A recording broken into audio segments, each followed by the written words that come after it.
Oke, bismillahirrahmanirrahim. Assalamualaikum warahmatullahi wabarakatuh. Semoga sehat berkah selalu semuanya ya. Kita akan mulai untuk bahas soal analisa media dan jejaring sosial lagi. Di pertemuan ini kita akan bahas tentang strong ties dan weak ties ya. Oke, kita mulai. Aku akan share screen. Oke, kita akan bahas tentang strong and weak ties, teman-teman. Jadi kan di pertemuan sebelumnya kita bahas tentang graf ya atau gambar.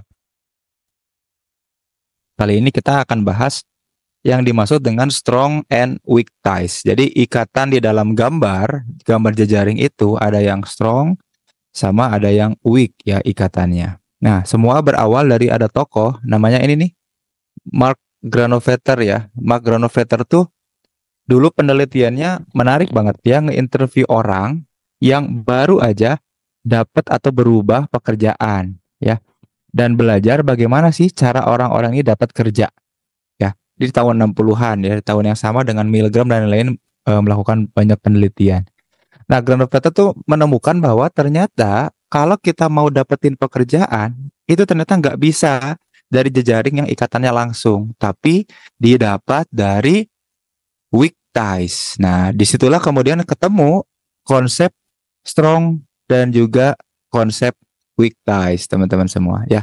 Kayak gimana nih strong dan weak ties? Nah, ini dia ya.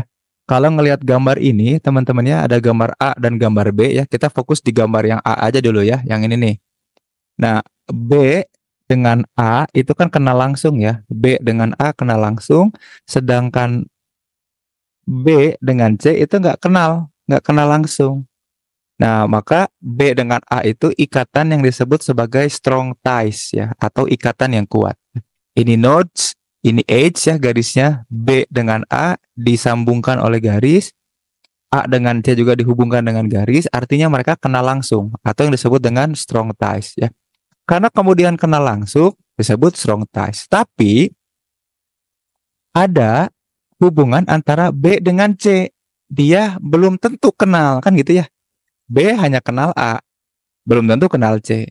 C juga hanya kenal A, belum tentu kenal B. Tapi mereka most likely ya, ada kemungkinan untuk bisa saling mengenal. Nah, kemungkinan saling mengenal inilah yang disebut sebagai weak ties, teman-teman. Nah, ini dia weak ties ya, ada di sini. Nah, kalau pakai gambar B maka jadikan garis. Biasanya kalau di jejaring itu garisnya putus-putus sebetulnya. Jadi B dengan C itu weak ties.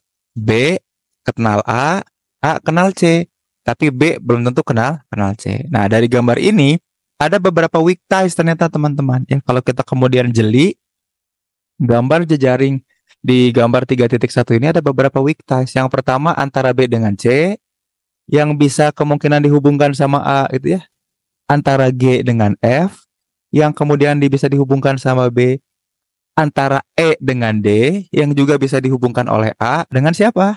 Antara D dengan G. Tuh. Jadi kalau kemudian kita bisa telusuri, akan ada 4 kurang lebih weak ties ya. Sudah ada 4 weak ties yang kemungkinan mereka most likely bisa saling kenal asal bisa dikenalkan sama jejaringnya. Gitu. Ya, sampai sini benar-benar kebayang ya dan jelas ya teman-teman ya. Nah, inilah yang kemudian disebut strong and weak ties. Kenal langsung seperti halnya G ke B itu strong ties. Kenal langsung seperti halnya B ke A itu juga strong ties. Tapi relasi antara G dengan F itu namanya weak ties. Nah, Granovetter menemukan format ini dan menyebutkan bahwa kalau orang pengen dapat pekerjaan, maka eksplorasi apa? Weak ties. Jangan strong ties. Ya. Nah, selanjutnya kita belajar ada yang namanya triadic closure, teman-teman. Apa itu triadic closure? Nah, triadic closure itu kayak gini. Ketika dua orang di dalam sebuah social network punya teman yang sama, have a friend in common, punya teman yang sama, maka akan meningkatkan kemungkinan mereka menjadi teman. Gitu. Nah, kemungkinan untuk menjadi teman itu disebut sebagai triadic closure. Nah, yang kayak gini nih, ya, antara B dengan C yang dijembatani oleh A namanya triadic closure. Triadic closure. Kenapa kok ada triadic closure? Nah, ini yang menarik nih. Ketika kita bisa tahu ada triadic closure, maka ke depan jejaring itu bisa diukur dan bisa dihitung. Kan ini kata-katanya adalah increase likelihood ya, masih kemungkinan. Kalau kemungkinan ini bisa digambarkan dan gambar ini kemudian bisa dijadikan simbol dan notasi, maka ke depan kita akan bisa mengukurnya gitu. Nah, mungkin suatu saat nanti kalau ada kelas advance ya di teman-teman, mungkin kita akan bahas bagaimana cara menghitungnya ya. Tapi sepertinya tidak mungkin terjadi karena dosen yang ngajar ini juga akan resign ya. Jadinya ke depan nggak akan ada sesi advance soal ini. Tapi yang jelas gini ya, ngomongin triadic closure ini membuat konektivitas itu jadi bisa diukur. Nah, pengukuran triadic closure ini dikenal dengan nama the clustering coefficient. Jadi kita bikin koefisien pengukuran. Koefisien tuh simbol yang dibuat supaya kita bisa ngukur. Ya, simbol yang dibuat supaya kita bisa ngukur. Nah, makanya disebut dengan clustering coefficient. Jadi one of these measures is the clustering coefficient. Jadi kalau peran triadic closure-nya bisa kita petakan, kita bisa memformulasikan simple social network measures. Nah, measurement itu disebut dengan clustering coefficient ya. Nah, jadi level advance dari menganalisa jejaring adalah kita bisa mengukur jejaring itu lewat apa? Clustering coefficient. Kayak gimana clustering coefficient itu? Nah, contohnya kayak gini ya. Ini weak ties-nya kan ada 4 tuh ya, antara B dengan C itu ya.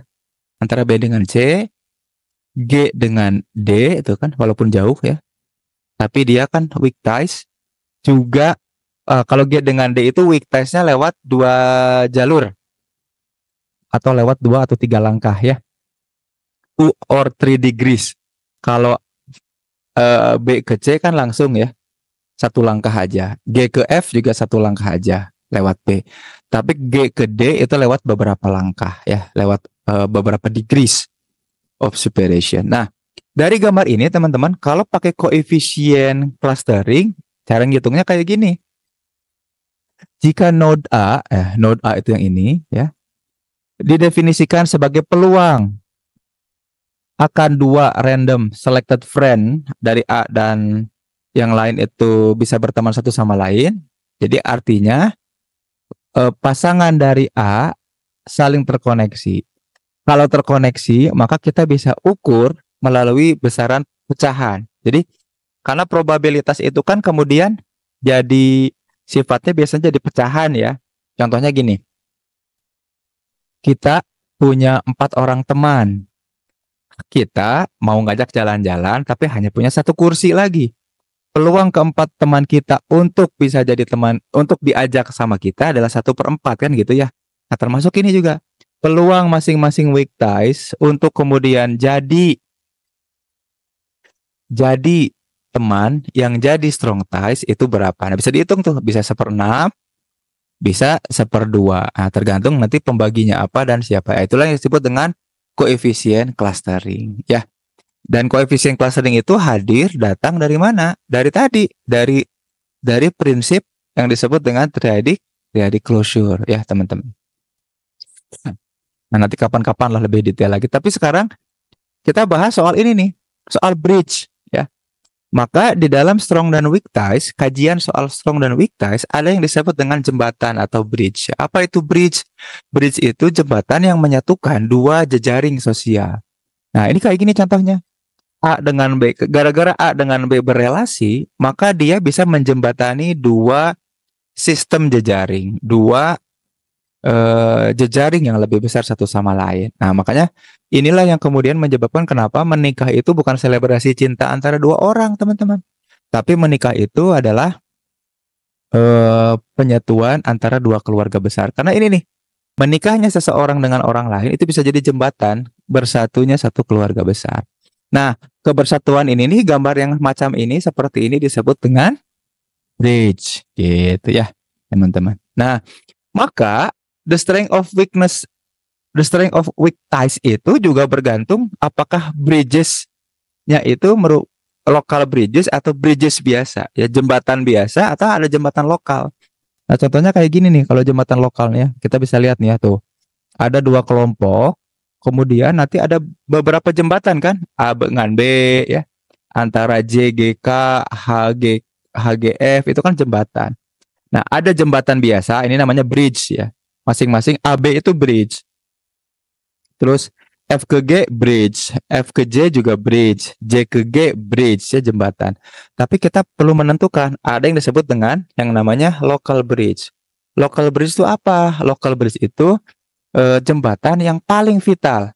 Jadi kalau jembatan itu dipindahkan atau dialihkan, kita kesulitan atau jadi jauh jarak kita dengan yang lain. Katakanlah gini, kita pengen menghubungkan si D dengan B.